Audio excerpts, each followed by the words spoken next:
کیسر روم کے دربار میں نا ایک بڑی مشہور روایت ہے کہ جب اس کے پاس نبی پاک صلی اللہ تعالی علیہ وسلم کے نبوت کے بارے میں اطلاع پہنچی تو اس نے کہا یہاں کوئی سردار ہونا اہل عرب کا تو لاؤ، تو ابو سفیان کو لے گئے۔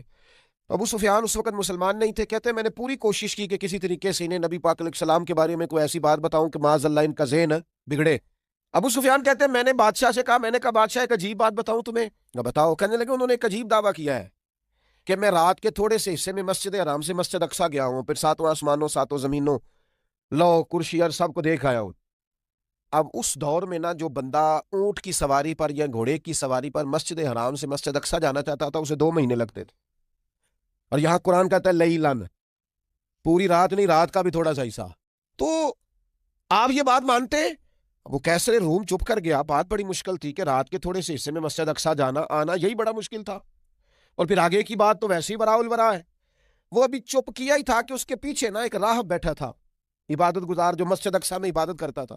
وہ کہنے لگا بادشاہ ٹھہر جا، مجھے ایک بات یاد آئی ہے۔ کہ جناب سنائیے۔ تو وہ کہنے لگا ایک رات میں رات کو مسجد اقصیٰ کے سارے دروازے بند کر رہا تھا، مین گیٹ میں بند کرنے لگا تو مجھ سے بند نہیں ہو رہا تھا۔ میں نے بڑی کوشش کی لیکن بند ہی نہیں ہوتا تھا، اور بھی باقی لوگوں کو بلایا، جدوجہد کی، بند نہیں ہوتا تھا۔ پھر میں نے بڑھائی کو بلایا، مستریوں کو بلایا، میں نے کہا یہ کیا ہو گیا ہے؟ تو وہ کہنے لگے چھت تھوڑی نیچے آ گئی ہے، دروازہ دب گیا ہے، اس وقت کچھ نہیں ہو سکتا۔ کہتے میں دروازہ کھلا چھوڑ کے چلا گیا، لیکن جب میں صبح آیا نا تو خوشبو ایسی انوکھی تھی کہ وہ نا دل اور دماغ کو معطر کرتی چلی جا رہی۔ نظر کی تو مجھے نا وہاں جانور کے بندنے کے آثار بھی نظر آئے، اور پھر جب میں اندر گیا تو میں وہ رہنائی بتا نہیں سکتا بادشاہ کیا تھی، اور حال یہ تھا کہ اب میں نے دروازہ بند کیا ہے نا تو دروازہ بھی آرام سے بند ہو گیا۔ وہ گڑبڑ نہیں تھا، وہ کسی روکنے والے نے روکا تھا۔ وہ کیوں رکا تھا؟